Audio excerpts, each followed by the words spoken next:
কিশোর নওজোয়ান নিয়ে আমার সারাদিন ভাবি। রাসূলুল্লাহ সাল্লাল্লাহু আলাইহি সাল্লামের হাদিসের বক্তব্য, কোন সমাজের মধ্যে ছেলে মেয়েদের মধ্যে যদি যৌনাচার বেড়ে যায়, সবাই যদি বেহায়া হয়ে যায়, খোদার কসম নবীর হাদিসের ভবিষ্যৎবাণী, ওই সমাজের বংশ, ওই নামাজের নারীর সতীত্ব ঘরকে ঘর আর নিরাপদ থাকে না।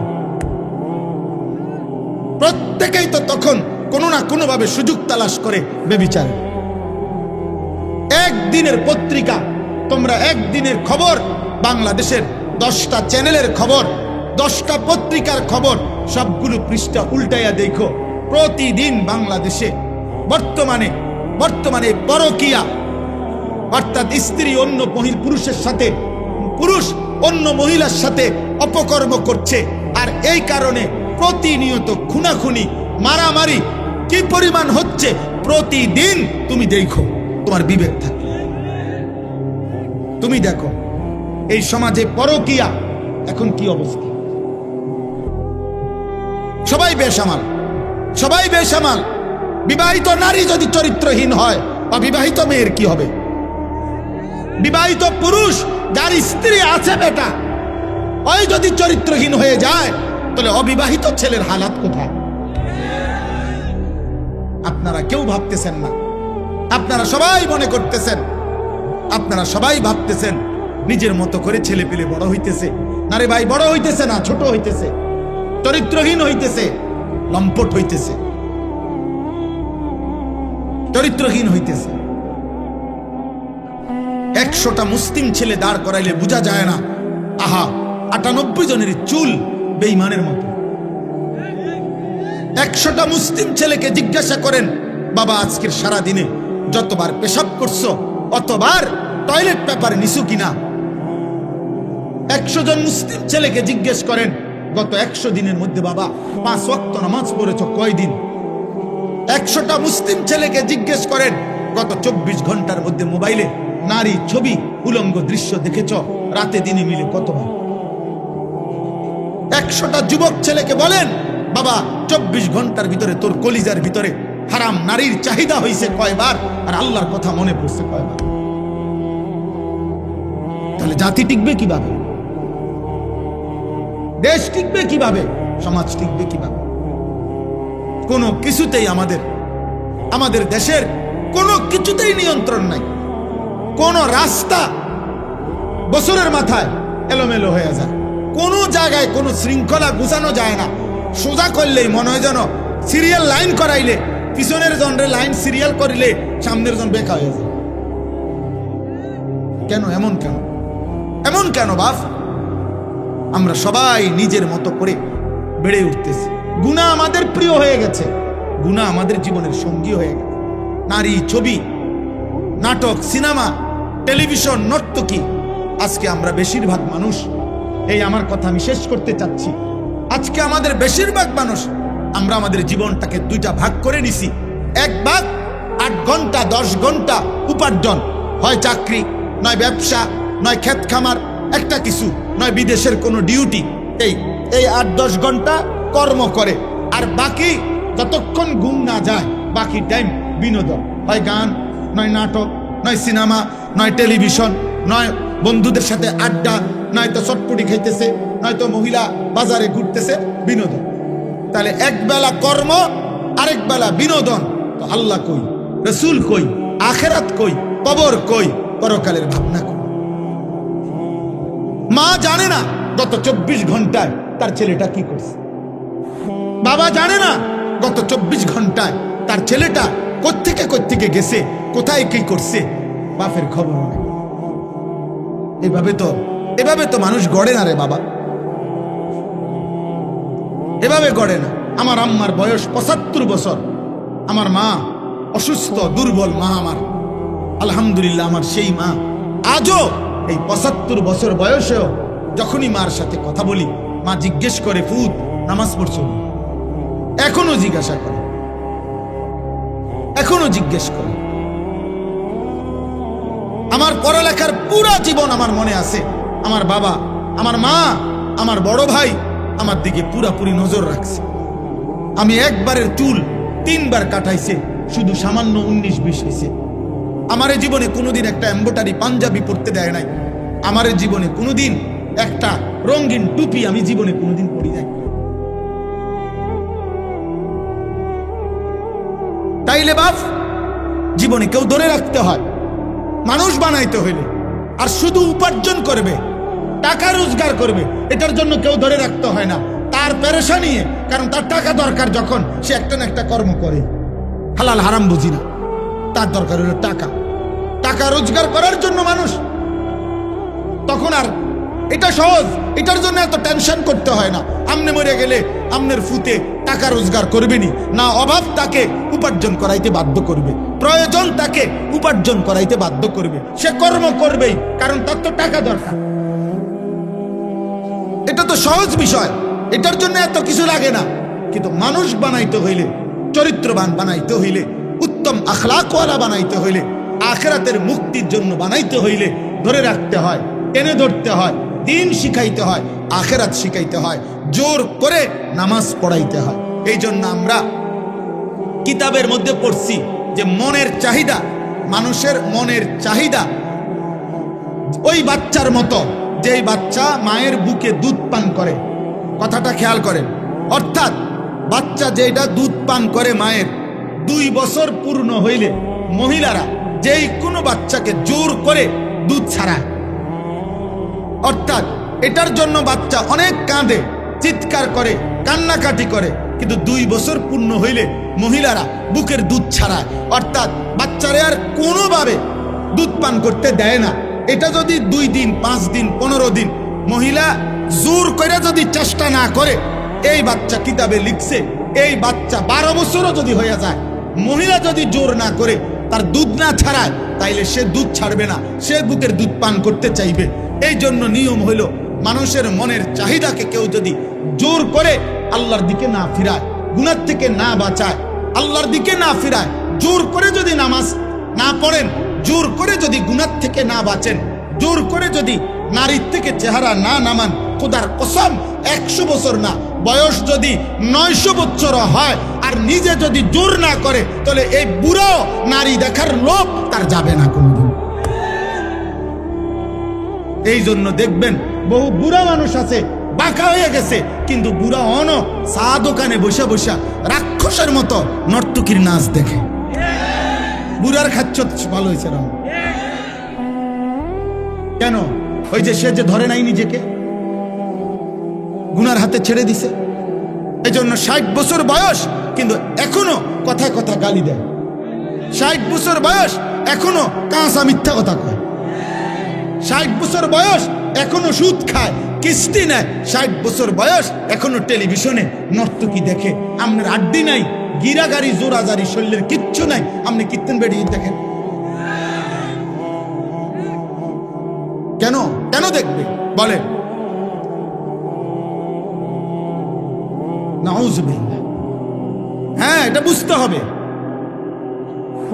আমরা এটাই বুঝাইতে চাই আমি, অর্থাৎ মানুষের অন্তরের চাহিদা, নফসের চাহিদা গুনাহ করাইতে চায়, জোর করে টেনে ধরতে হয়, জোর করে। যে নারী দেখা তো সহজ, চোখ নামানো কঠিন। মিথ্যা বলা তো সহজ, কিন্তু সর্বদা সত্য বলা কঠিন। শুয়ে থাকা তো সহজ, কিন্তু ফজরের নামাজের জন্য উঠা কঠিন। যে মাঠে আপনারা দাঁড়াবেন, ওই একই মাঠে আমরাও দাঁড়াবো। যার কাছে আপনারা হিসাব দিবেন, আমরাও হিসাব দেব। ইয়াউমা ইয়াকুমুন নাসু লিরাব্বিল আলামিন। আল্লাহ তাআলা বলেন, সেদিন সমস্ত মানুষ মহান আল্লাহ তাআলা রব্বুল আলামিনের সামনে দাঁড়িয়ে থাকবে হাসরের দিন। নবীজি সাল্লাল্লাহু আলাইহি ওয়াসাল্লাম বলেন, মাউদাউ কাদামিন, এই পাওটা রাখতে যেটুকু জায়গা মাটিতে, পায়ের তলা, ঠিক এতটুকু জায়গায় শুধু প্রত্যেকে দাঁড়াবে। এর অতিরিক্ত এক সুতা আগে বাড়তে পারবে না, পিছনেও যাইতে পারবে না, ডানেও না বামে, শুধু দাঁড়িয়েই থাকবে। এখন দাঁড়িয়ে থাকবে কতক্ষণ? সরেন 2-4 মিনিট, ঠিক না? প্রথম দিন 50,000 বছর। ফি ইয়াউমিন কানা মিকদারুহু 50,000 সানা। কোরআনুল কারীমের আয়াত। আল্লাহ বলছে প্রথম দিন, একদিন, হাসরের ময়দানের একদিন 50,000 বছর।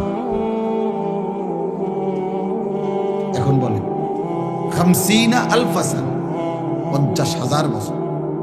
ভেবে দেখেন, 50,000 বছর একদিন। এবার কতদিন চলবে হাসরের মাঠ, সেটা একমাত্র মহান আল্লাহই জানে। তো যদি ধরেন একদিনে দাঁড়ায় থাকতে হয়, তাহলে আপনাকে ন্যূনতম 50,000 বছর দাঁড়ায় থাকতে হবে। আর যেখানে দাঁড়াবেন সেখানে মাথার উপরে সূর্য থাকবে। যেখানে দাঁড়াবেন তখন এই সূর্য যদি মাথার উপরে থাকে, তো পায়ের নিচের জমিনের উত্তপ্ততা, গরম কেমন। আমরা হজ্জের মধ্যে প্রতি বছর, এইবারও আরাফার দিন, মানে যেদিন হজের মূল দিন, আরাফার ময়দানে, সেদিন আল্লাহরই কুদরত। আমি সবসময় মনে হয় যেন আরাফার দিন, মানে যেদিন মূল হজ, সেদিন মনে হয় যেন সূর্যের তীব্রতাটা, প্রখরতাটা বেশি, প্রচন্ড সূর্যের তাপ। তো আরাফার দিনে হজ্জের মধ্যে একটা সুন্নত আমল হলো, তাবুর বাহিরে খোলা জায়গায় খালি আকাশের নিচে দাঁড়িয়ে কিছুক্ষণ দোয়া করা। নবীজি করছেন। এটা ওলামায়ে কেরাম আমল করে। তো এইবারও আপনার, অর্থাৎ এই 2-3 বার তাবুত থেকে বাইরে দুপুরবেলা হজ্জের সময় এই দাঁড়াইয়া 2 মিনিট, তা 5 মিনিট, 5-7 মিনিট দাঁড়াইতে গিয়ে মনে হয় যেন পাওটা পুইরা গেছে, একদম পুরো একেবারে মনে হয় যেন পাওটা পুড়ে গেছে সোজা। আমি যতবারই উমরার সফর থেকে, হজ্জের সফর থেকে ফিরি, মনে হয় যেন পুরাটা চেহারা রৌদ্রে আলগা একটা পাট পড়ে গেছে, কালো। তাইলে এখনকার দুনিয়াতে পৃথিবী থেকে সূর্য কত দূরে, সেই সূর্যের তাপটাই যদি বেশি লাগে, যদি এত তীব্র অবস্থা হয়, তাইলে ভাইয়া মাথার উপরে আসলে পায়ের নিচের জমিনের উত্তপ্ততাটা কেমন। এবং সেখানে যদি এক দাঁড়ানোতে দাঁড়িয়ে থাকতে হয়, কোনো বসার কিংবা আকপিস করার সুযোগ নাই, এবং সেটা যদি হয় ন্যূনতম 50,000 বছর, তাহলে আপনি আমি হালাত কি হবে ভেবে দেখেন। এই জন্য আসলে বাস্তবতা হইল, কেউ যদি মনে করে যে আমি আখেরাত বুঝিয়ে না, তাহলে তো কোনো সমস্যা নাই। যেমন যে কোনো মেহনত করে না, তার কোনো ভুলে নাই, তার কোনো সমালোচনাই নেই। কারণ তার সমালোচনা একটাই, সে মেহনত করে না। কিন্তু যে কাজ করে তার অনেক সমালোচনা। তো যে মনে করে আখেরাত আমি বুঝিয়ে না, তার তো কোনো টেনশনই নেই। কিন্তু যে মনে করে আখেরাত হবে, আল্লাহর সামনে যেতে হবে, আল্লাহর মুখোমুখি হইতে হবে, আল্লাহ তাআলার কাছে হিসাব দিতে হবে, আমার জিন্দেগির বুঝ দিতে হবে, খোদার কসম তার চিন্তার কোনো শেষ নেই, তার চিন্তার কোনো শেষ নেই। কোরআনুল কারীমের মধ্যে আল্লাহ তাআলা বলছেন, ওয়াল্লাযীনা ইউতুনা মা আতাউ ওয়া কুলুবুহুম ওয়াজিলাতুন আন্নাহুম ইলা রাব্বিহিম রাজিউন। আল্লাহ বলেন, আমার প্রিয় বান্দা যারা, তারা আমার দেওয়া সমস্ত নিয়ামত, আমি যা দিয়েছি, শরীর, স্বাস্থ্য, জীবন, যৌবন, সুস্থতা, সম্পদ, অর্থবিত্ত, ক্ষমতা, প্রভাব প্রতিপত্তি, স্ত্রী, সন্তান, টাকা পয়সা, ঘর সংসার, সব আমি আল্লাহর পথে ব্যয় করে আমার প্রিয় বান্দা তারা। তবে সমস্ত কিছু, এই কথাটা খেয়াল করেন, সমস্ত কিছু আমার পথে, আমার নির্দেশনা মতে ব্যয় করার পরেও যাদের অন্তর সর্বদা আমি আল্লাহর সামনে আখেরাতে মুখোমুখি হবে, আমার কাছে আখেরাতে ফিরবে, এই ভয়ে কাঁপতে থাকে, তারা আমার প্রিয় বান্দা। নামাজও পড়ে ভয়েও কাঁপে, রোজাও রাখে ভয়েও কাঁপে, যাকাতও দেয় ভয়েও কাঁপে, দান সাদাকাও করে ভয়েও কাঁপে, হজও করে আবার ভয়েও কাঁপে, আল্লাহর ভয়ে।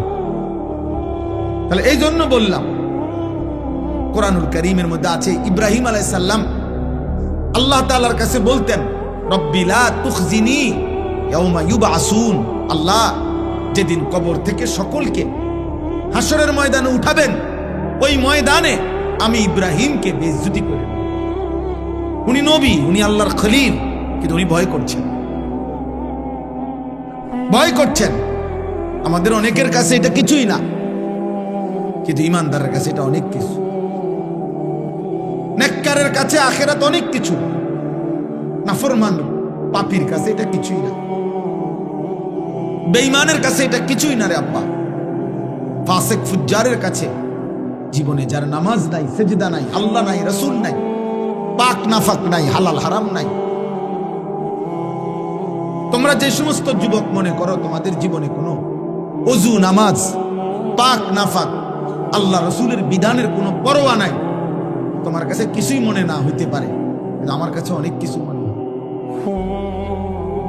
আমার অনেক কিছু মনে হয়। ইমানদারের কাছে অনেক ভয় হয়। আমাদের প্রিয় নবী সাল্লাল্লাহু আলাইহি ওয়াসাল্লাম আখিরাতে যার আল্লাহ তাআলা অগণিত মর্যাদা, আল্লাহ নিজে যার ঘোষণা দিয়েছেন, নবীজি বলছেন, আল্লাহ আমাকে আখিরাতে দুনিয়ার চাইতেও বেশি সম্মানিত করবেন। ওয়ালাল আখিরাতু খায়রুল লাকা মিনাল উলা, আল্লাহ বলছে, বন্ধু দুনিয়ার চাইতে আপনার আখিরাত আপনার জন্য খায়ের, অনেক বেশি কল্যাণ হবে। ওয়ালা সাউফা ইউতিকা রাব্বুকা ফাতারদা, আপনাকে আমি আখিরাতে এই পরিমাণ নিয়ামত দেব, পুরস্কার দেব, আপনি সন্তুষ্ট হবেন, আপনি খুশি হয়ে যাবেন। আল্লাহর নবী সাল্লাল্লাহু আলাইহি ওয়াসাল্লাম বলেন, আনা আউয়ালু খাতীবুহুম, আখিরাতে প্রথম আল্লাহর সামনে আমি মুহাম্মদ কথা বলবো।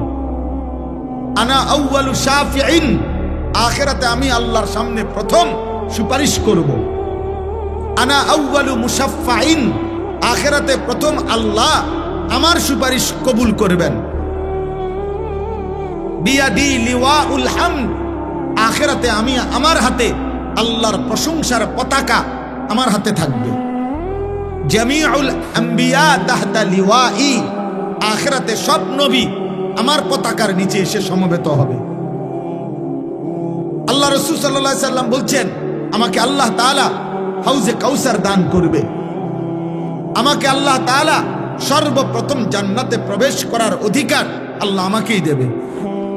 এত কিছু যার, সেই নবীজি সাল্লাল্লাহু আলাইহি সাল্লাম আখিরাতের এত সম্মান, এত মর্যাদার কথা শুনবার পরেও তিনি প্রতিদিন 5 ওয়াক্ত নামাজের পরে আল্লাহর কাছে দোয়া করতেন আর বলতেন, আল্লাহুম্মা হাসিবনি হিসাবান ইয়াসীরা, আল্লাহ আপনি আমার হিসাব সহজ করে দেন, আমার আখিরাতের হিসাব সহজ করে দিয়ে। ওনার আবার হিসাব কি? উনি তো মাসুম, উনি তো নিষ্পাপ, উনি তো বেগুনা, ওনার তো যাররা পরিমাণও কোনো গুনাহ নাই, তবুও তিনি ভয় করছেন, তবুও তিনি ভয় করছেন। এই জন্য প্রিয় ভাই, প্রিয় বাবা, আমি এটা বুঝাইতে চাই, মূল বিষয় হলো প্রতিটা মাহফিলকে আমি খুব কদর করি, এই জন্য যে এটা শুধুমাত্র আমাকে পরিচিত হওয়া, এটা মাকসাদ না। আমি এই দেবিদ্বারে ইতিপূর্বে বহু এমন মাহফিল করছি, বহু মসজিদেও, যেখানে 20 জন 50 জন মানুষ ছিল, 4 জন মানুষের সামনে আমি ওয়াজ করছি, আমি 10 জন মানুষের সামনে ঘড়ির ঘন্টায় 4 ঘন্টাও বয়ান করছি। তাহলে কাজে এটা কোনো বিষয় না যে ধীরে ধীরে জনপ্রিয়তা বাড়তেছে, অতএব আশা করি এবারে না হোক সামনের বারে ইলেকশন করব, এইটা না, এই মাকসাদ। এখানে জনপ্রিয়তা কোনো বিষয়ই না, এখানে পদ পদবী সুখ্যাতি কোনো বিষয় না। আখিরাতে আমরা প্রত্যেকেই একা একা একজন একজন আল্লাহ তাআলার সামনে হিসাবের জন্য দাঁড়াইতে হবে।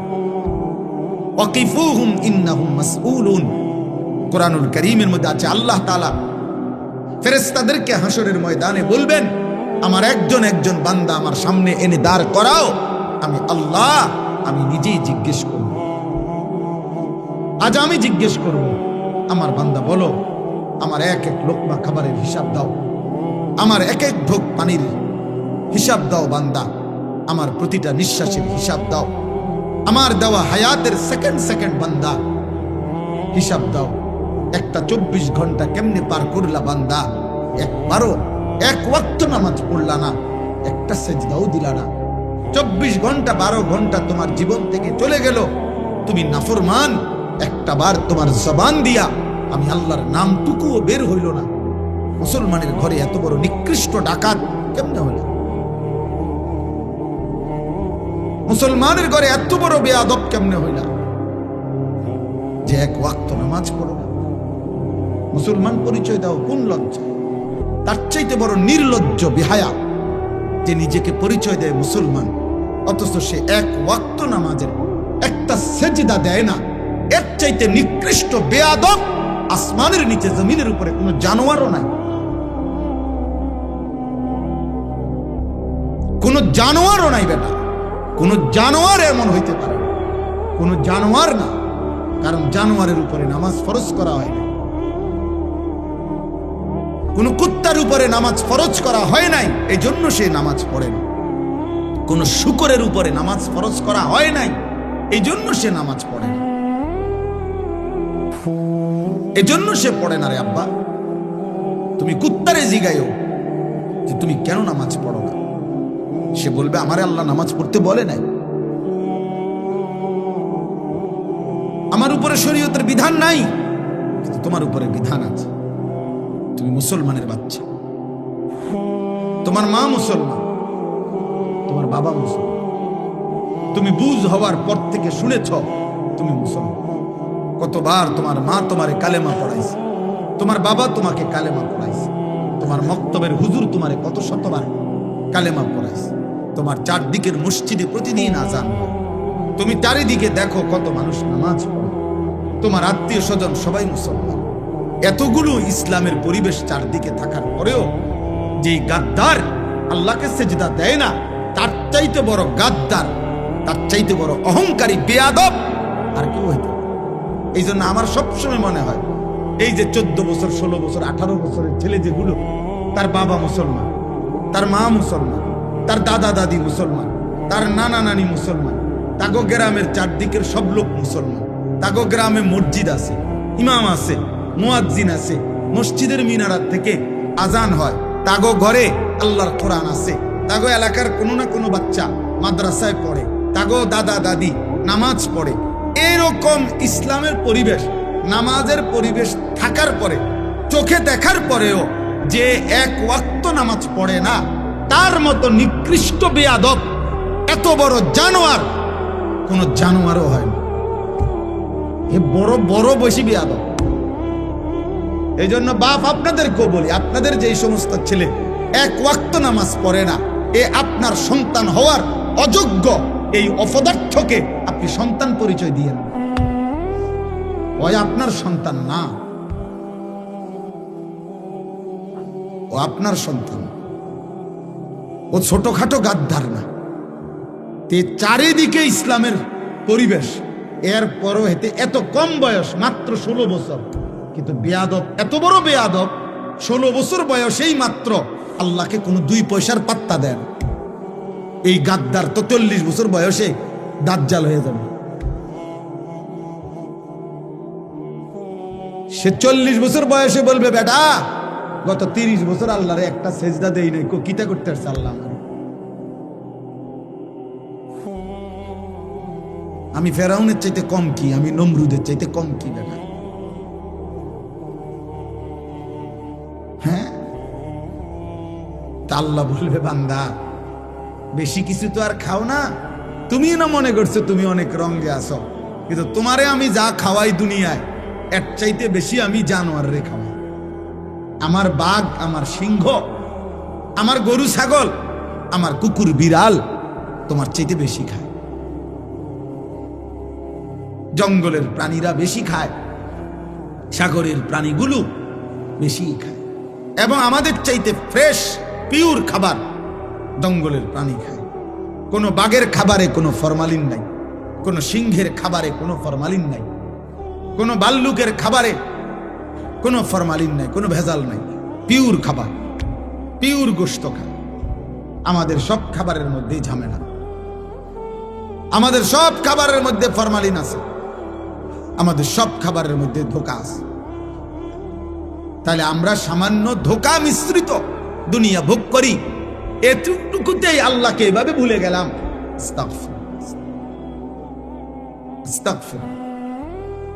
এই জন্য বাবা, প্রতিটা মাহফিলের মাকসাদ আমি বুঝি এটা আখিরাত। আখিরাত যদি আখিরাতের ভাবনা না আসে, যদি মৃত্যুর কথা মনে না পড়ে, যদি কবরের কথা মনে না পড়ে, যদি পরকালের কথা মনে না পড়ে, তাহলে ওই ওয়াজ, ওই মাহফিল বৃথা, ওইটা বৃথা। তাই কোনো ফায়দা নেই, কোনো অর্থ নেই। ওয়াজ দিয়া মানুষ দেখানোর কিছু নেই। আপনি একটা মাহফিল করে দেখাই দিলেন, অনেক লোক হয়েছে, আপনার গো মাহফিলের চাইতে বেশি লোক হয়েছে, এমনও বহু ওয়াজ আছে লাখ লাখ। তো আর আপনি এটা কিতা দেখাইলেন? এটা যদি এমন কিছু হইতে হচ্ছে, পৃথিবীতে আজ 15ই ডিসেম্বর আমি পৃথিবীকে একটি নতুন চমক দেখাইলাম যে আমি একটি মাহফিল করলাম, মানুষের হাসবে, ব্যাকল মাহফিল বুঝি তুই নতুন দেখালি, এটি তো ডেইলি ওয়াজ, তো ডেইলি হইতে আছে, মাহফিল তো ডেইলি হইতেছে। তাইলে এটা কিছুই না, প্রদর্শনীর কিছু নাই। আখিরাত, আখিরাত, কবরের ফিকির, আখিরাতের ফিকির, মৃত্যুর ফিকির। আমি আর তুমি ভাই, জওয়ান ছেলেরা, বাবা মনে রাখো, আব্বা তুমি আমি যদি সবাই মিলে এটা বুঝে নিতাম যে খাইয়া পইরা দুনিয়া সমান সমান, পেটে ভাতে দুনিয়া, এরপরে আর কিছু নাই। মৃত্যু মানে শেষ, মৃত্যু মানে হারিয়ে যাওয়া, মৃত্যু মানে নিশ্চিহ্ন হয়ে যাওয়া। না রে ভাব, আল্লাহ তাআলা বলছেন, বান্দা মৃত্যু মানে নিশ্চিহ্ন না, মৃত্যু মানে আমি আল্লাহর কাছে ফিরে আসা, মৃত্যু মানে আমার কাছে আসা, আমার কাছে। কুল ইয়াতাওয়াফাকুম মালাকুল মাউত আল্লাযী ওয়াক্কিলা বিকুম সুম্মা ইলা রাব্বিকুম তুরজাউন। আল্লাহ কোরআনে বলেন, হে নবী আপনি বলে দেন, তোমাদের সকলকে আমি আল্লাহর পক্ষ থেকে নির্ধারিত ফেরেশতা মালাকুল মউত আজরাইল তোমাদের মৃত্যু ঘটাবেন, এবং অতঃপর তোমরা সকলেই ইলা রাব্বিকুম তুরজাউন, তোমাদের রবের কাছে ফিরবে। মৃত্যু মানে হারিয়ে যাওয়া, মৃত্যু মানে আল্লাহর কাছে ফিরে যাওয়া। কুরআনুল কারীমের মধ্যে আছে, আল্লাহ বলেন, ফাকাশাফনা আনকা গিতাআকা ফাবাসারুকাল ইয়াওমা হাদীদ। আল্লাহ বলেন, মৃত্যু মানে তোমার চোখে, তোমরা মনে করেছো মৃত্যু মানে এই লোকটা চোখ বন্ধ করে ফেলছে, আর কিছু দেখে না। আল্লাহ বলে, না বান্দা, দুনিয়ার এই অংশ থেকে আমি তার চোখ বন্ধ করছি। মৃত্যু মানে আমি তার চোখ আগের চাইতে পাওয়ারফুল করে দিয়ে কবর থেকে এবার এমন চোখ খুলে দিছি যে কবরের মাটির থেকেই সে জাহান্নাম পর্যন্ত দেখতে পারে। এই জন্য মৃত্যুর মাধ্যমে মানুষের চোখের দৃষ্টি কমে না, বাড়ে। ফাবাসারুকাল ইয়াওমা হাদীদ, আজ তোমার চোখের দৃষ্টি, আল্লাহ বলছে, মৃত্যুর পরে আরো তীক্ষ্ণ, আরো বেড়ে গেল, বেড়ে গেল। এখন তো আমি আধা কিলো দেখি না, কিন্তু মৃত্যুর পরে চোখ বন্ধ করার পরে দুনিয়া থেকে কবরে গেলেই মানুষ কবর থেকে এই চোখ দিয়েই জান্নাত কিংবা জাহান্নাম সরাসরি দেখবে। চোখের পাওয়ার বেড়ে যাবে, চোখের দৃষ্টি বেড়ে যাবে। এজন্য মৃত্যু মানে হারিয়ে যাওয়া। এই একই কথা আল্লাহ তাআলা বারবার বলছেন, বারবার। আমরা হুজুররা, আমরা মোল্লা, আমরা মৌলবী, আমরা এই হুজুর, আমরা জীবন আপনাদেরকে আখিরাত, কবর, মৃত্যু, পরকাল এ কথা মনে করাই। কেন? অনেক মানুষ বিদ্রুপ করে হুজুরদের কাছে, আর কোনো কথা নাই, কেবল কবরের কথা কয়, কেবল আখিরাতের কথা কয়। হ ভাইয়া, আর কোনো কথা নাই। ডাক্তারের কাছে কেবল চিকিৎসার কথা, ইঞ্জিনিয়ারের কাছে কেবল বিল্ডিং প্ল্যানিং এর কথা, রাজমিস্ত্রির কাছে কেবল ইট বালু সিমেন্টের কথা, কাঠ মিস্ত্রির কাছে কেবল কাঠ টিন জলুই ফেরেক এটারই কথা। যে যেই কাজ করে তাকে ওই কথা বললে ওইটাই মানায়, সে অন্য কথার পণ্ডিতি করলে এটা মানায় না। মোল্লা মুন্সি মৌলবী আলেম ওলামা আমাদের জিম্মাদারি আল্লাহর বান্দাদেরকে আখিরাতের দিকে তৈরি করা, পরকালের জন্য তৈরি করা। আর খোদার কসম এটাই সত্য যে আখিরাতের প্রস্তুতি, আখিরাতের চিন্তা এটাই শ্রেষ্ঠ প্রস্তুতি, এটাই সর্বশ্রেষ্ঠ চিন্তা। আপনি মরে গেল আপনি চিন্তা করেন না আপনার ফুট বাঁচবে। আমি মরে গেলে অনেক মানুষ আছে না, আমি মরে গেলে আমার জি ফুটটি কেমনে জানি চলবো, আমনের বাপ মরাতে আমনে যেমনি চলছেন এই আমনে মরার পরেও আমনের জি ফুট এমনি চলবে। আমনে কোনো টেনশন করেন না, আমনে এত মিথ্যা বলার দরকার নাই, আমনে এত সুদ, এত কিস্তি, এত বাটফারি সিটারি জিফুতের লেগে করছি না, না লোভের কারণে করছেন, স্বার্থের কারণে করছেন। কোন সুদখোর মনে রাখবেন স্ত্রী সন্তানের প্রতি দরদি না, কোন কিস্তিখোর তারা কিস্তি নেয় এই হারামখোর মূলত স্ত্রী সন্তানের মায়ায় না, লোভে লোভে লোভে। আপনাকে বলে নাই বেটা স্ত্রী সন্তানকে হারাম দ্বারা পালতে, হারাম দ্বারা তার সংসার করতে। আপনাকে আল্লাহ বলে নাই, নবী বলে নাই, রাষ্ট্র বলে নাই, মেম্বারে বলে নাই, চেয়ারম্যানে বলে নাই, এই পৃথিবীর কোনো পাগলেও বলে নাই। আমনের লোক আপনারে সুদ খাওয়াইছে, আমনের লোক আপনারে কিস্তি নেওয়াইছে। আপনি হারামখোর মিয়া, কোন হারামখোরের সন্তান মানুষ হয় না। আমি বলে গেলাম, লিখিত দিলাম, লিখিত। সুদখোরের সন্তান মানুষ হয় না, কিস্তিখোরের সন্তান মানুষ হয় না, ঘুষখোরের সন্তান মানুষ হয় না। যদি বলেন মানুষ হইছে আমারে বলেন, আমি দেখতে যাব। আপনি কি দেখাইবেন মানুষ হয়েছে? মানে হেতন পয়সা ইনকাম করে, 1 লাখ টাকা বেতন পায়, 1 লাখ টাকা বেতন পাইলে হেতনে মানুষ কয়। আপনার এটা কে বলছে? কোথায় লিখছে? কোথায়? সে উপার্জনে না শিখছে মিয়া, সে পয়সা রোজগার করা না শিখছে। আপনার সন্তান টাকা উপার্জন করলে তো মানুষ হয়েছে বলে না। এই পৃথিবীর কোনো অভিধানে, কোনো ডিকশনারিতে কোথাও কথা লেখা নাই যে মানুষ কাকে বলে। যে উপার্জন করে টাকা তাকে মানুষ বলে? তাকে বলে মানুষ মিয়া? কোথায় লিখছে এটা বলেন?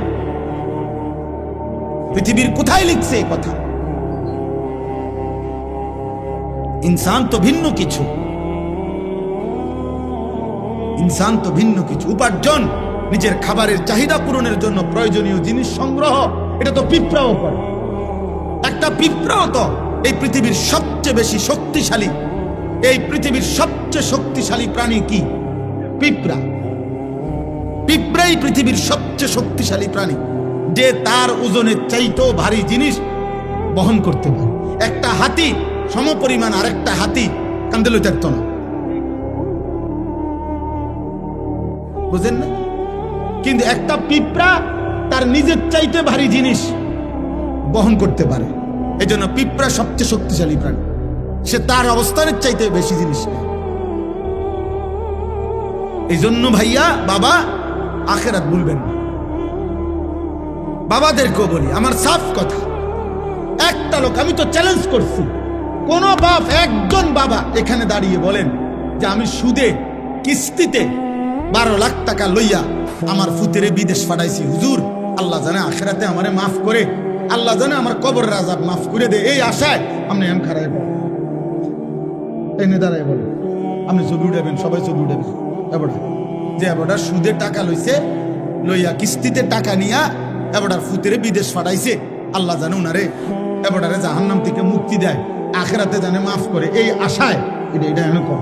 আসেন এখন আসেন, বলেন একজন লোক বলেন, বুঝেন নাই কথা আমার?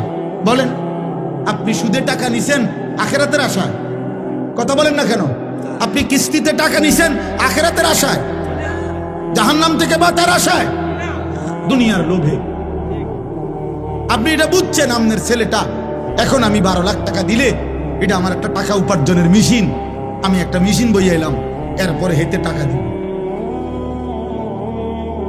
তা নাই তো বলেন, দুনিয়ার আশা ছাড়া, সম্পদের আশা ছাড়া বাড়ি করবেন, বিল্ডিং করবেন, জমি কিনবেন, সংসার চালাইবেন, বাজার সদাই খাইবেন, আপেল মালটা খাবেন, এ তো দুনিয়ায় হলো। তো আখেরাত, আখেরাত ভুলে গেলেন, বাবাও ভুলে গেলেন, সন্তানও ভুলে গেলেন।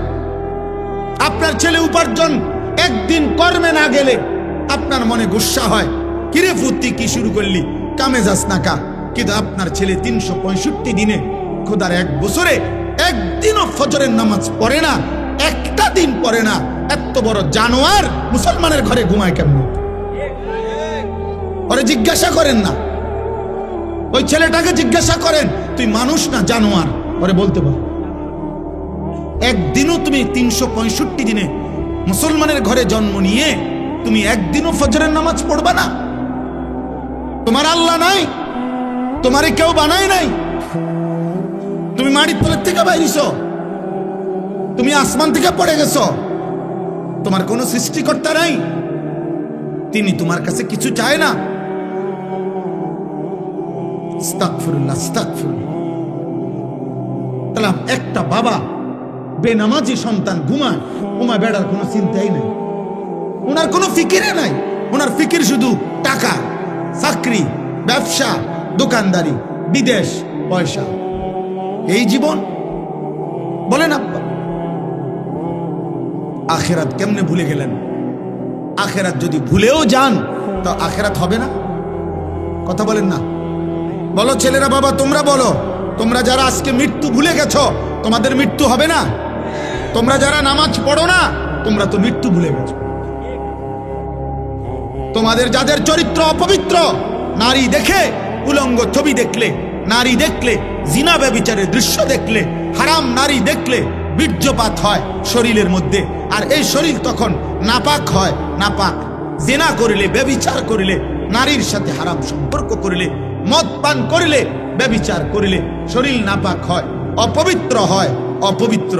আল্লাহ রসুল সাল্লাল্লাহু আলাইহি সাল্লাম বলছেন, যে ব্যক্তি মদ পান করে, যে জিনা ব্যভিচার করে, খোদার কসম নবী বলছে, আল্লাহ তার অন্তর থেকে ঈমান খুলে ফেলে, মানুষ যেমন তার দেহ থেকে জামা খুলে ফেলে। মান জানা ওয়া শারিবাল খামরা নাযা আল্লাহু মিনহুল ঈমান কামা ইয়াখলাউল ইনসানু আল কামিসা মিন রাসিহি। ঈমান খুলে ফেলে বেটা। এই অবস্থায় যদি মৃত্যু হয় নাফরমান, মনে রেখো সে মৃত্যু কি মৃত্যু হবে। আল্লাহ রাসূল সাল্লাল্লাহু আলাইহি সাল্লাম বলেন, বুখারীর হাদিস, লা ইয়াজনি জানি হিনা ইয়াজনি ওয়া হুয়া মুমিন। কোন ব্যক্তি যখন জিনা করে, ব্যভিচার করে, কোন মেয়ের সাথে হারাম সম্পর্ক করে, খোদার কসম নবী বলছে সে মুমিন থাকে না। লা ইয়াশরাবুল খামরা হিনা ইয়াশরাবু ওয়া হুয়া মুমিন। নবীজি বলছে যে নেশাখোর মদ পান করে, আল্লাহ রাসূল বলছে সে মুমিন থাকে না। লা ইয়াসরিকু সারিকু হিনা ইয়াসরিকু ওয়া হুয়া মুমিন। আল্লাহর নবী বলেন যে চুরি করে, চুরি করে, আল্লাহর কসম নবী বলছে সে মুমিন থাকে না। আর চুরি শুধু নামওয়ালা চুরি না, যেখানেই আপনি কাউরে ওজনে কম দিলেন, এটা চুরি না? কথা বলেন না কেন? রাষ্ট্রের সম্পদ যারা চুরি করে তারা চোর না? জনগণের সম্পদ যারা চুরি করে তারা চোর না? ভদ্রলোক, আপনি কথা তো শুদ্ধ কর। একেবারে স্যুট পরা, বুট পরা, একদম টাই টুই লাগানো, আপনি তো বাস পান। মিথ্যা কথা বলেন। আপনি তো এক খোসা দিয়ে 100 কোটি টাকা মেরে দিচ্ছেন, তাহলে আপনি তো শুদ্ধ চোর। আপনি তো কথা তো শুদ্ধ বলেন। এজন্য বললাম আব্বা, দুইটা শব্দ ইংরেজি বলা, প্যান্ট পরা, স্যুট পরা, শুদ্ধ ভাষায় কথা বলা, টাকা পয়সা উপার্জন করা, এর নাম মানুষ না। মানুষ ভিন্ন কিছু, ইনসান ভিন্ন কিছু, ভিন্ন কিছু। যদি বলেন আপনাদের হুজুরদের মধ্যেও তো এরকম অনেকের থাকতে পারে ত্রুটি, হ্যাঁ থাকতে পারে, আমি কি অস্বীকার করছি নাকি? হুজুর হিসাব দিবে না? কথা বলে না কেন? ইমাম সাহেব হিসাব দিতে হবে না? ইমাম সাহেব কি বেহেশত টেন্ডার লয়ে রয়েছে নাকি? তাইলে বক্তা সাহেব কি বেহেশত? আমি কি এখন বেহেশত থেকে আসছি? আমি ক্যান্টনমেন্ট থেকে আসছি, সাবের বাজার থেকে। হিসাব আমাকেও দিতে হবে, আপনাকেও দিতে হবে।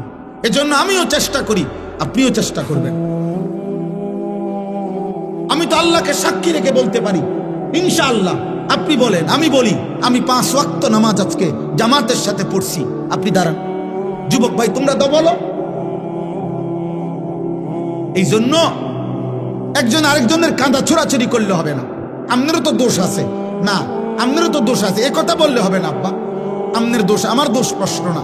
আমাদের প্রত্যেকেই আল্লাহর সামনে যেতে হবে, আখিরাতে যেতে হবে। এই গুনাহ থেকে বাঁচতে হবে, গুনাহ থেকে বাঁচতে হবে। প্রতিটা গুনাহ বাবা, প্রতিটা গুনাহ, প্রতিটা পাপ খোদার কসম আল্লাহর নবী বলছেন ওয়া ইন্নাল ফুজুরা ইয়াহদি ইলান নার। নবীজি বলছেন উম্মত প্রতিটা গুনাহ তোমাদেরকে জাহান্নামের দিকে টেনে নিয়ে যায়। এই নারী ছবি, এই নাচ গান, এই অশ্লীলতা, এই বেহায়াপনা, এই অসভ্যতা, এই নোংরামি, এই মদ জুয়া সুদ ঘুষ কিস্তি, আমাদের মা বোনেদের বেপর্দা জিন্দিগি। আহা, আপনাদের ঘরে এখন আর আপনারা নিজ চোখে দেখা আপনাদের এক এক মেয়ে, আপনাদের বোন, আপনাদের কন্যা, আপনাদের স্ত্রী বেসামাল বেসামাল, মন মতো পোশাক পরে, মন মতো জামা গায়ে দেয়, কত রঙে, কত ডিজাইনে, কত ঢঙ্গে সাজে, রাস্তায় রাস্তায় ঘুরে, বাজারে মার্কেটে প্রতিনিয়ত ঘুরতে থাকে। আহারে, বাপ কোথায়, স্বামী কোথায়, ভাই কোথায়, আত্মীয় কোথায়, অভিভাবক কোথায়? তোমাদের যুব পিছনে তাকায় না, পিছনে তাকাবা না। তোমাদের একটা একটা ছেলেকে আমি বলি বাবা, তোমরা এই সমাজের ছেলে, আমার কথা মনে রাখো। তোমরা যেভাবে আজকে নামাজ ছাড়া এই মোবাইলে আসক্ত হয়ে, তোমরা যেভাবে নারী ছবি আসক্ত হয়ে গেছ, তোমাদের আগামী 10 বছর পরে আল্লাহ চাহে তো হায়াত দিলে, আজকে তোমাদের যাদের বয়স 14, 16, 18, 20 বছর, তোমরা প্রত্যেকেই হারাম প্রেম তালাশ করছো, তোমরা প্রত্যেকে কোনো না কোনো মেয়ের সাথে সম্পর্ক করতে চাচ্ছ, তোমরা নামাজ ছেড়ে দিচ্ছ। আমার আব্বা মনে রাখো, আগামী 10 বছর পরে, আগামী 15 বছর পরে হতে পারে তোমাদের তখন বিয়ের প্রয়োজন হবে, তোমার বোনেরও বিয়ে দিতে হবে, তোমারও বিয়ে করতে হবে। পবিত্র স্বামী তোমার বোনের জন্য একটা নেককার পবিত্র ছেলে কই বাবা, তোমার জন্য একটা চরিত্রবান মেয়ে কই পাইবা? তোমরাই তো তোমাদের সমাজ শেষ করে দিচ্ছ। আমার কথা হাসি দিয়ে উড়াই দিও না, একজনও ভাইবা, একজন। তোমার সমাজ তো তুমি। তোমার যদি কোনোদিন 1 ওয়াক্ত নামাজ পড়তে মন না চায়, তো তোমার সমাজের বাকি ছেলেদের কি অবস্থা? তুমি যদি দিবানিশি নারী ছবি দেখো, তোমার যদি সারাক্ষণ মোবাইলে উলঙ্গ ছবি দেখতে মন চায়, তোমার স্ত্রী যে হবে তার চরিত্র কি হবে? রাবিয়া বসরি। তোমার বোনের যে স্বামী হবে, ওর চরিত্র কি হবে? ও কোত্থেকে আসবে? ও তো আলগা গ্রহ থেকে, মঙ্গল গ্রহ থেকে আসবে না। ও তো এই সমাজেরই বেড়ে ওঠা মানুষ, ও তো এই সমাজের বেড়ে ওঠা মানুষ। আমরা এখন নিজেরা বুঝি, ছোটবেলায় মাদ্রাসায় আমরাও পড়ালেখা করছি বাবা, আর এখন আমরা মাদ্রাসায় পড়াই বাচ্চাদেরকে। খুব কষ্ট হয়, বেশি কষ্ট হয় বাচ্চাদেরকে এখন পড়াইতে। কেন? একটা বাচ্চা আপনার তার বাড়িতে গেলে তার চারিদিকে তার বাড়ির চাচাতো ভাই, মামাতো ভাই, ফুফাতো ভাই, জ্যাঠাতো ভাই, খালাতো ভাই, আপন বড় ভাই, আপন মা, আপন বোন, প্রত্যেকের হাতে দেখে একটা একটা বড় মোবাইল। সবাই ছবি তুলতেছে, ভিডিও করতেছে, সবাই আপনার নাটক দেখতেছে। এর মাঝখানে এই একটা ছেলে, সে তখন নিজের বড় অসহায় মনে করে যে আরে আমার বোন মাদ্রাসায় পড়ার কারণে আমারে বন্দি করে রাখছে, আমারে জেলখানা দিয়ে রাখছে, আমারে আবদ্ধ করে রাখছে, আমার জীবনের কোনো সুখ নাই, আনন্দ নাই, আমার কোনো উল্লাস নাই। এই কারণে প্রতিনিয়ত আমরা মাদ্রাসা চালাই বাবা, প্রতিনিয়ত বাচ্চাদেরকে অভিভাবক আইসা কাঁদে যে হুজুর কোনোভাবে মাদ্রাসায় পড়াইতে পারতেছি না, রাখতে পারতেছি না, কেবল ছুটে যায় বাচ্চা, কেবল ছুটে যায়। কারণ চারিদিকের গুনার এই আয়োজন দেখে তার নিয়ন্ত্রণ করা একা কষ্ট হয়। তুমি বলো বাবা, তুমি বলো, বুঝতে দেখো, বুঝতে দেখো।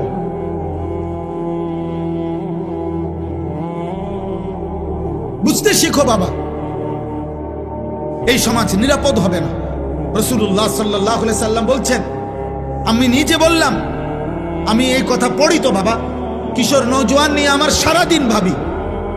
রাসূলুল্লাহ সাল্লাল্লাহু আলাইহি সাল্লামের হাদিসের বক্তব্য, কোন সমাজের মধ্যে ছেলে মেয়েদের মধ্যে যদি যৌনাচার বেড়ে যায়, সবাই যদি বেহায়া হয়ে যায়, খোদার কসম নবীর হাদিসের ভবিষ্যৎবাণী, ওই সমাজের বংশ, ওই নামাজের নারীর সতীত্ব ঘরকে ঘর আর নিরাপদ থাকে না। প্রত্যেকেই তো তখন কোনো না কোনো ভাবে সুযোগ তালাশ করে বেবিচারে। একদিনের পত্রিকা, তোমরা একদিনের খবর, বাংলাদেশের 10টা চ্যানেলের খবর, 10টা পত্রিকার খবর, সবগুলো পৃষ্ঠা উল্টাইয়া দেখো, প্রতিদিন বাংলাদেশে বর্তমানে পরকীয়া, অর্থাৎ স্ত্রী অন্য পুরুষের সাথে, পুরুষ অন্য মহিলার সাথে অপকর্ম করছে। আর এই কারণে প্রতিনিয়ত খুনাখুনি, মারামারি কি পরিমাণ হচ্ছে প্রতিদিন। তুমি দেখো, তোমার বিবেক থাকে, তুমি দেখো এই সমাজে পরকীয়া এখন কি অবস্থা। সবাই বেসামাল। বিবাহিত নারী যদি চরিত্রহীন হয়, অবিবাহিত মেয়ের কি হবে? বিবাহিত পুরুষ যার স্ত্রী আছে বেটা, ওই যদি চরিত্রহীন হয়ে যায়, তাহলে অবিবাহিত ছেলের হালাত কোথায়? আপনারা কেউ ভাবতেছেন না। আপনারা সবাই মনে করতেছেন, আপনারা সবাই ভাবতেছেন নিজের মতো করে ছেলে পেলে বড় হইতেছে। না রে ভাই, বড় হইতেছে না, ছোট হইতেছে, চরিত্রহীন হইতেছে, লম্পট হইতেছে, চরিত্রহীন হইতেছে। 100টা মুসলিম ছেলে দাঁড় করাইলে বোঝা যায় না, আহা 98 জনের চুল বেঈমানের মতো। 100টা মুসলিম ছেলেকে জিজ্ঞাসা করেন, বাবা আজকের সারা দিনে যতবার পেশাব করছো, অতবার টয়লেট পেপার নিছো কিনা? 100 জন মুসলিম ছেলেকে জিজ্ঞেস করেন, গত 100 দিনের মধ্যে বাবা 5 ওয়াক্ত নামাজ পড়েছো কয়দিন? 100টা মুসলিম ছেলেকে জিজ্ঞেস করেন, গত 24 ঘন্টার মধ্যে মোবাইলে নারী ছবি, উলঙ্গ দৃশ্য দেখেছ রাতে দিনে মিলে কতবার? 100টা যুবক ছেলেকে বলেন, বাবা 24 ঘন্টার ভিতরে তোর কলিজার ভিতরে হারাম নারীর চাহিদা হয়েছে কয়বার, আর আল্লাহর কথা মনে পড়ছে কয়বার? তাহলে জাতি টিকবে কিভাবে? দেশ টিকবে কিভাবে? সমাজ টিকবে কিভাবে?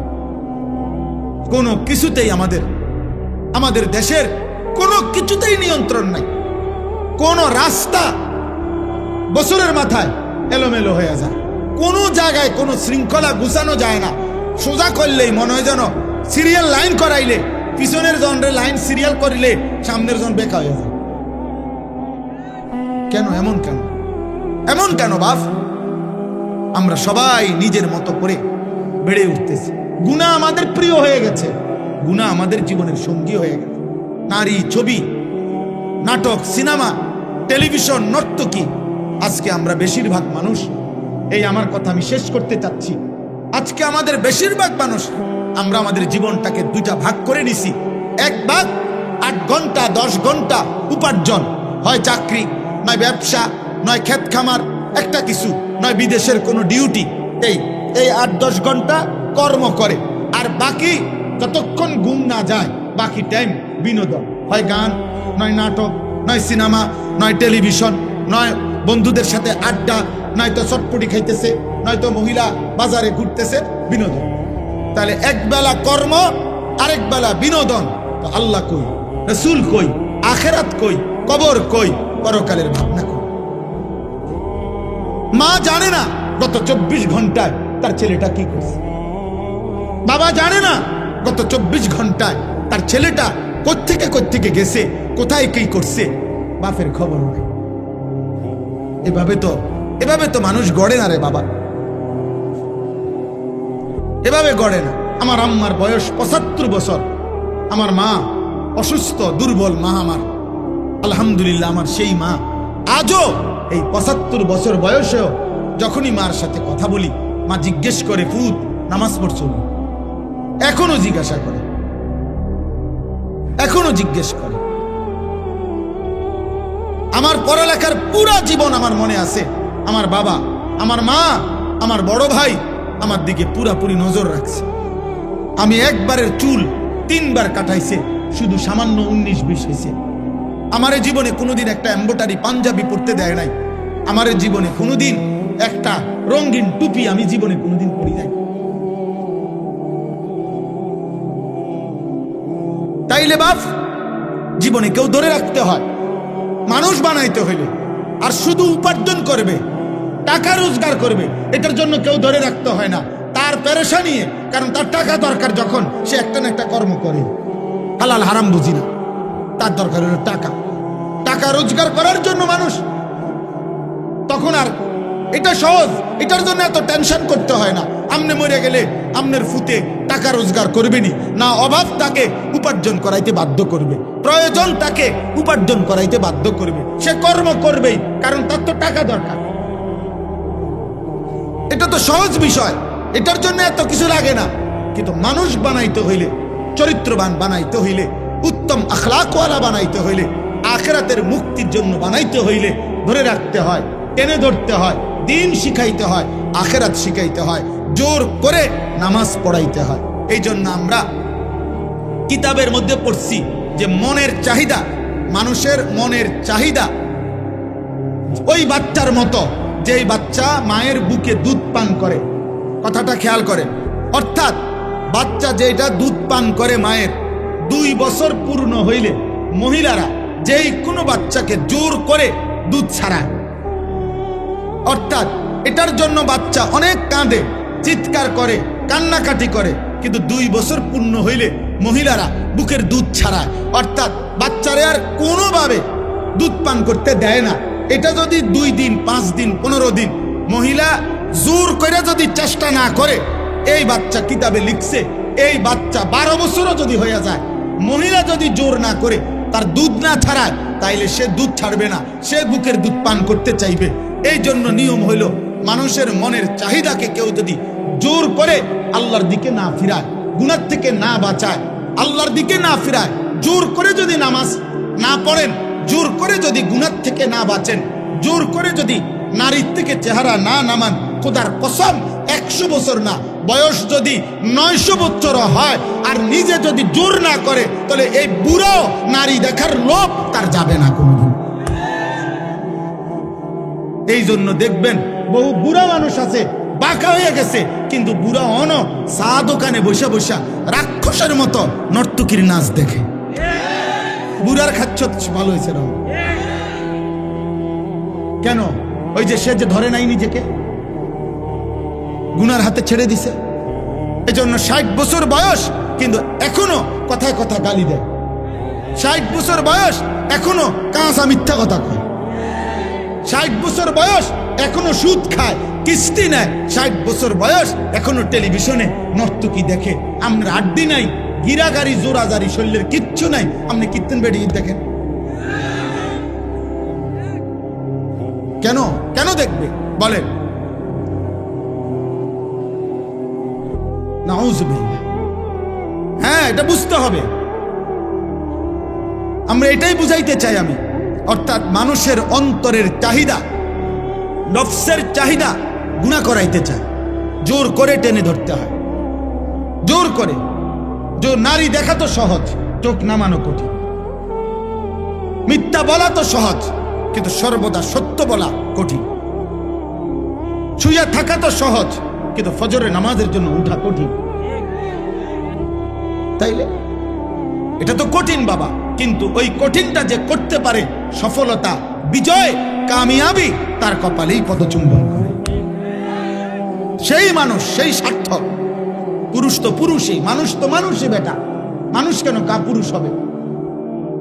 কাপুরুষ হবে কেন? অতএব আজকে এই রাত গভীরে আমি আপনাদের কাছে অনুরোধ করছি, প্রত্যেকেই দয়া করে, ছেলেরা, বাবারা, তোমার উপরে তুমি রহম করো। হাসি দিয়ে উড়াই দিও না। হাসি তোমার প্রত্যাশা, তোমার সমর্থনের আশায় আমি আসি না। আর এই কথা জরুরি মনে রাখো বাবা, আল্লাহর দিন গত 1450 বছর ধরে আছে, আগামীতেও থাকবে, আগামীতেও থাকবে। তোমার মতো আমার মতো ফালতু লোক ছাড়াও ইসলাম টিকবে। যেদিন নবীজি মক্কায় কালেমার দাওয়াত দিছেন, সেদিন আবু জেহেলকেও দাওয়াত দিছেন, আবু লাহাবকেও দাওয়াত দিছেন, আবার আবু বকর ওমরকেও দাওয়াত দিছেন। আল্লাহ বলছে, বন্ধু আপনি দাওয়াত দেন, সবাইকে নেব আমি। এজন্য আল্লাহ নিছেন আবু বকরকে, নেন নাই আবু জেহেলকে। আল্লাহ নিছেন ওমরকে, নেন নাই আবু লাহাবকে। তো আবু জাহেল, আবু লাহাবের মতো এই নিকৃষ্ট বেঈমান ছাড়াও ইসলাম বিজয় হয়েছে। তাহলে তোমার মতো অপদার্থ, চরিত্রহীন নারী ছবি আর এই বেঈমানের মতো চুল যারা রাখছো, তোর মতো কাপুরুষ ছাড়াও ইসলাম টিকবে বেটা, মনে রাখিস। তুই কোনো কামে লাগলি না আর কি, আল্লাহর দ্বীনের কামে লাগলা না আর কি। তুমি আকামলা এই বেডি চাই এই শেষ হইলা, তোমার জীবন চলে গেল এই ভাতে মাছে আর পেশাব পায়খানায়, এতটুকুই আর কি। ইসলাম বিজয় হবে, কালেমা বিজয় হবে, ইমানের বিজয় হবে, সারা পৃথিবীময় ইসলামের পতাকা উড়বে, কোনো সন্দেহ নাই। আল্লাহ রসুলের কথা মিথ্যা হয় না। নবীজি বলছে, যদি শোনো যে কিয়ামতের আর একদিন বাকি, আল্লাহ নবী বলছে তখনও দাজ্জাল আসবে, তারপরেও মাহদী আসবে এবং দাজ্জালের পতন হবে, আর মাহদীর নেতৃত্বে সারা পৃথিবীময় কালেমার পতাকা উড়বে। অতএব পৃথিবী, আমি কিংবা আমার ছেলে কিংবা তার ছেলে, আমাদের যেই কোনো জেনারেশন, ইনশাআল্লাহ খোদার কসম, নবীর ভবিষ্যৎবাণী, ইসলামের পতাকা সারা পৃথিবীময় আরেকবার উড়বে, সারা পৃথিবীতে ইসলামের খেলাফত প্রতিষ্ঠিত হবে। এটা কোনো যুক্তিতেও যদি আপনার আমার বুঝে না আসে, কিন্তু নবীজি বলছেন, এই কথার উপরে ভিত্তি করে ইয়াকিন, এটা হবেই হবে, হবেই হবে, হবেই হবে ইনশাআল্লাহ, কোনো সন্দেহ। যখন হইতে লাগে তখন মালিকে বুঝায় এমনে হয়, যখন বাগন লাগে তখন বাগবার সময় মানুষে বোঝে এই এমনে বাগছে হেলিকপ্টার দিয়ে। এর আগে 10 মিনিট আগে, 5 মিনিট আগে এই বাংলাদেশের কোন সাংবাদিক, কোন বুদ্ধিজীবী, কোন আন্দোলনকারী কেউ আপনার সিদ্ধান্ত বা কোন ভবিষ্যৎবাণী দিতে পারে নাই যে উনি বাগবে কেমনে। আল্লাহ বলছে, আমি যখন বাগাইয়া দিছি তখন সবাই দেখলা এই হেলিকপ্টারে বাগে। জি জি, 10 মিনিট আগে কেউ বুঝে নাই, 10 মিনিট আগে কেউ বুঝে নাই ফেরাউন কিভাবে ডুববে। 10 মিনিট আগে কেউ বুঝে নাই নমরুদ কিভাবে ধ্বংস হবে। কেউ বুঝছে? বুঝে না। এই পৃথিবীর কোন জালেম, এই পৃথিবীর কোন পাপী জানে না তার পতন কিভাবে, কিন্তু আল্লাহ ঠিকই জানে, আল্লাহ ঠিকই জানে। মালিক যখন চায় সব ইন্তজাম হয়। অতএব আজকে আমি এটাই বললাম, গুনাহ ছাড়ো, গুনাহ ছাড়ো আব্বা, নাফরমানি ছেড়ে দাও বাপ, 5 ওয়াক্ত নামাজ পড়ো, আল্লাহকে মানো, দিন মানো, দিন মানো, নিজের ভালো করো, নিজের ভালো করো। তোমরা অনেক ছেলে এখানে, তোমাদেরকে বললাম বাবা, নষ্ট হইও না, চরিত্রহীন হইও না রে বাপ, লম্পট হইও না, পাপী, চরিত্রহীন, লম্পট। খোদার কসম, তোমার রাত গভীরে না, 7 তবক জমিনের নিচে, আমি আনিস বললাম, মাটির সবচেয়ে নিচেও যদি গিয়া তুমি মোবাইলে নর্তকী দেখো, তারপরও তুমি মনে করছো খুব গোপনে, না, খোদার কসম নবী বলছে, পাপীর একাকিত্বের পাপের চিহ্ন আল্লাহ তাআলা দিনের আলোতে মানুষের চোখে ভাসিয়ে দেয়। মানুষ চেহারা দেখলেই বুঝে, মানুষ চোখ দেখেই বলে দেয়, তারে দেখতে মনে হয় ফুট্টাখোর, তারে দেখতে মনে হয় বাবাখোর, তারে দেখতে মনে হয় গাঁজাখোর, তারে দেখতে মনে হয় 6 নম্বর 2 নম্বর। তার চেহারা দেখতেই বোঝা যায় তে অসৎ কোনো জায়গার থেকে আসছে, অথচ সে তোমার সাথে ছিল না, কিন্তু চোখ বলে দিছে। এটা আল্লাহর কুদরত, আল্লাহর কুদরত। মানুষ জুনায়েদ বাগদাদিকে ডাকাইত বলে না, ডাকাইতের জুনায়েদ বাগদাদি বলে না। মানুষ দিনের রাত বলে না, রাতকে দিন বলে না। অতএব আপনি আমি যেমন মানুষের কাছে চিহ্নিত হবেন তেমন, এটাই সত্য, এটাই সত্য। আপনি করবেন চুরি, মানুষে মনে করবো আপনি বাইজিৎ বুঝতামি, আয়ো মানুষে ব্যাক কর, মানুষে চিরা খায়, মানুষে ভাত খায় না। অতএব এটা আমি প্রত্যেককে বললাম, আমরা আজকে ইনশাআল্লাহ নিয়ত করি, নিয়ত করি। আল্লাহ বলছে, কুল ইয়া ইবাদিয়াল্লাযীনা আসরাফু আলা আনফুসিহিম লা তাকনাতু মির রাহমাতিল্লাহ। আল্লাহ বলছে, বন্ধু আপনি বলে দেন, হে আমার বান্দারা, তোমাদের গুনাহ যত বেশি হোক, পাপ যত বেশি হোক, তোমরা আমার রহমত থেকে নিরাশ হইও না। আমি আল্লাহ ওয়াদা দিলাম, যথাযথ পন্থায় আমার কাছে আসলে আমি সমস্ত গুনাহ মাফ করে দেব। ইন্নাহু হুয়াল গফুরুর রাহিম, আমি আল্লাহ ক্ষমাশীল, আমি দয়াবান। যথাযথ পন্থা কি? আল্লাহ বলেন, মাফ নিতে হলে সব গুনাহ আমাকে দুইটা কাজ করতে হবে। ওয়া আনিবু ইলা রাব্বিকুম, আল্লাহ বলেন 1 নম্বরে তুমি তওবা করো তোমার রবের নিকটে। তওবা করো মানে তুমি আগের গুনাহ ছেড়ে দাও, আর করবে না, ওয়াদা দাও, লজ্জিত হয়ে মাফ চাও। আল্লাহ বলেন এই 3টা জিনিস, গুনাহ ছেড়ে দিবা, আর করবা না, ওয়াদা দিবা, লজ্জিত হয়ে মাফ চাইবা, তাহলে আমি আল্লাহ তোমার এমন তওবা শতভাগ কবুল করে আসমান পর্যন্ত গুনাহ হলেও মাফ করে দেব। ওয়া আসলিমু লাহু, আর 2 নম্বরে এখন থেকেই, যখন থেকে ভুল বুঝতে পেরেছো, এখন থেকেই আমার আনুগত্য শুরু করো, এখন থেকেই নামাজ পড়ো, এখন থেকেই গুনাহ ছাড়ো, এখন থেকেই হালাল পন্থায় চলো, এখন থেকেই আমি আল্লাহর গোলামি শুরু করো। মিন ক্বাবলি আন ইয়াতিয়াকুমুল আযাবু সুম্মা লা তুনসারুন, আল্লাহ তাআলা বলেন যে বান্দা এই 2 কাজ, 1 নম্বরে গুনাহ ছেড়ে দিয়ে তওবা করো, 2 এখন থেকেই আমার আনুগত্য ইসলাম মানা শুরু করো। এই দুটোটাই আল্লাহ বলছে আযাব আসার আগে, অর্থাৎ মৃত্যু আসার আগেই করে ফেলো। সুম্মা লা তুনসারুন, কিন্তু মৃত্যু আসলে তোমাকে আর সাহায্য করা হবে না, সেদিন আর তুমি কিছুই করতে পারবে না, কিছুই করতে পারবে না। ওয়াত্তাবিউ আহসানা মা উনজিলা ইলাইকুম মির রাব্বিকুম, আল্লাহ বলেন আর সর্বশেষ তোমার জীবনটা তুমি আমার কোরআনের অনুসরণ করো। মিন ক্বাবলি আন ইয়াতিয়াকুমুল আযাবু বাগতাতাও ওয়া আনতুম লা তাশউরুন, আমি আল্লাহর পক্ষ থেকে হঠাৎ মৃত্যু আসার আগেই যা তুমি বুঝতেও পারবে না। আমার ভাই, আমার বন্ধু, আমার কথা শেষ। আমি প্রতিটা যুবক, প্রতিটা কিশোর, প্রতিটা বাবা, পর্দার আড়ালের মা বোন, আমিও আপনাদেরকে বলি, নাও শুনলেও কোনো অসুবিধা নাই।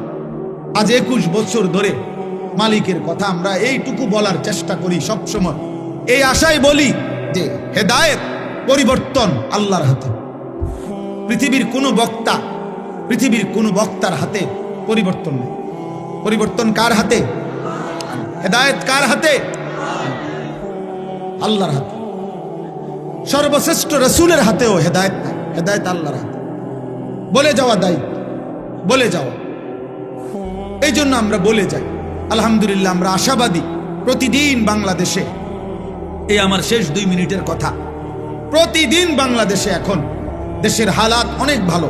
এটিকে ভালো যে প্রতি মুহূর্তে এখন যুবক, কিশোর, নওজোয়ান, এই নতুন প্রজন্ম ইসলামের দিকে ফিরছে।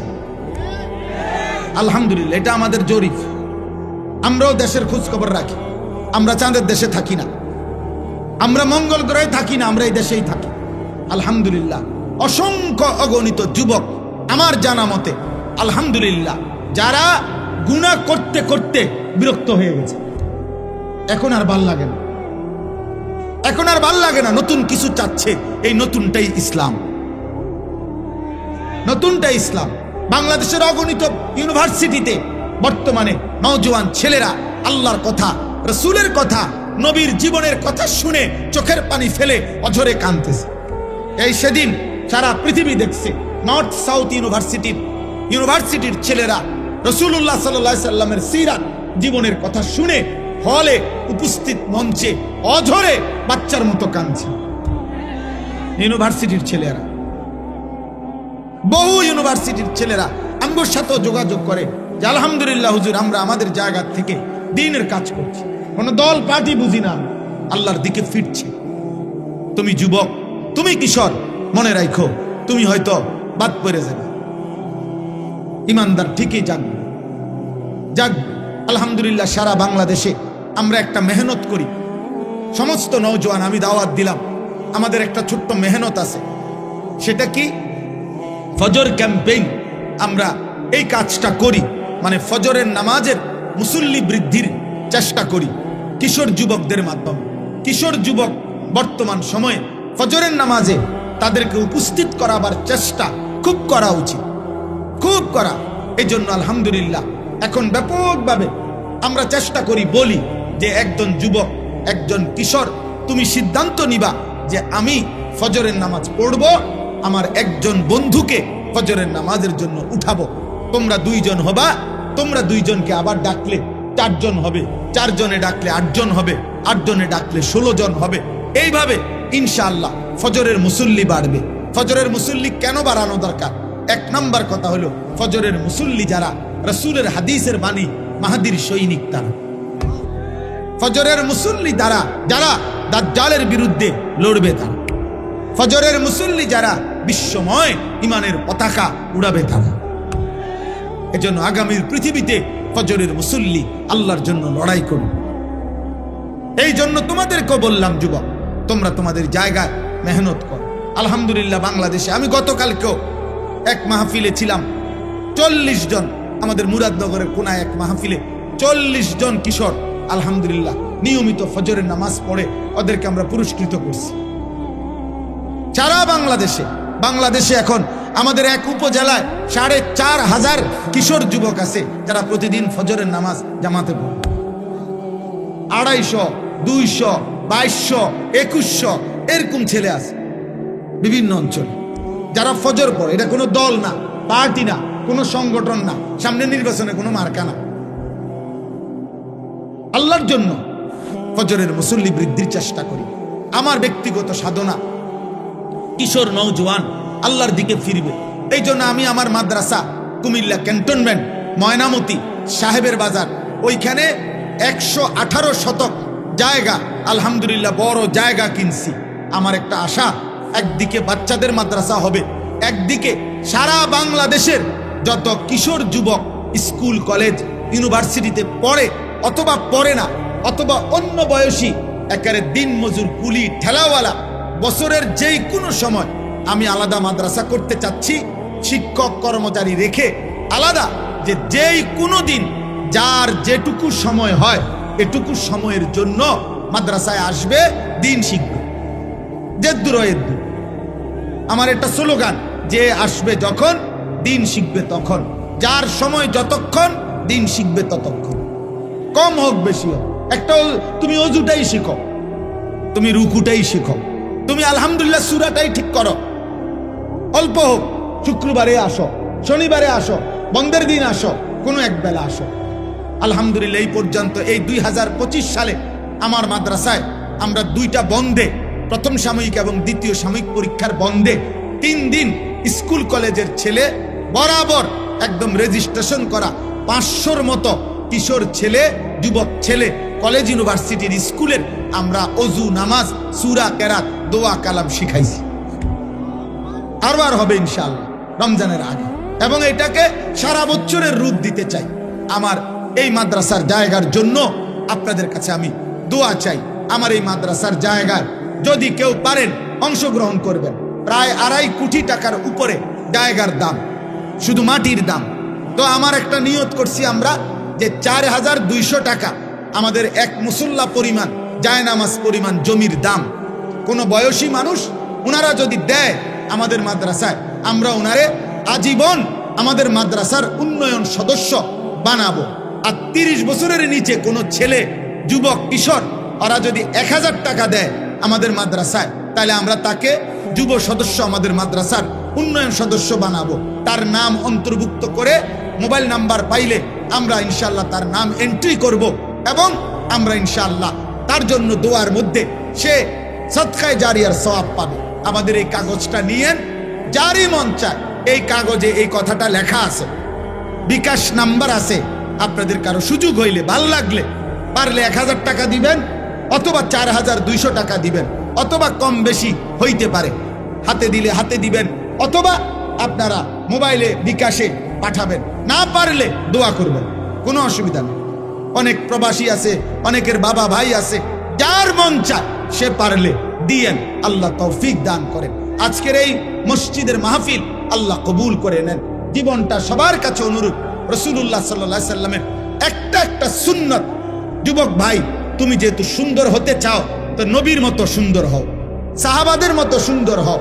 আমরা এই কিতাবটা বিক্রি করি, তালিমুস সুন্নাহ, আমাদের নবীজির জীবনের সমস্ত সুন্নাত, নবীর 23 বছরের জীবনের ছোট বড় একেবারে বিন্দু বিসর্গ যত সুন্নাত এই কিতাবের মধ্যে আছে। বাংলা ভাষায় প্রায় 600 পৃষ্ঠা ব্যাপী নবীজির সুন্নাতের উপরে পূর্ণাঙ্গ প্রামাণ্য দলিল সহ একটা কিতাব। এটা আমরা এটা ঢাকার একজন বড় বুজুর্গ গাজীপুরের অধ্যক্ষ মিজানুর রহমান চৌধুরী, বাংলাদেশের একজন বহুত বড় আল্লাহওয়ালা, অনেক আলেমদের সমন্বয়ে উনি এই কিতাবটা লিখছেন। উম্মতের ঘরে ঘরে যেন নবীজির সুন্নতের একটা কিতাব পৌঁছে, যার যখন সময় হয় পড়লে একটা একটা সুন্নত শিখবেন, আমল করবেন। আপনাদের কাছে বললাম, আমাদের সাদা গাড়িতে যাওয়ার সময় 400 টাকা মূল্যে কারো সুযোগ হলে কিনবেন।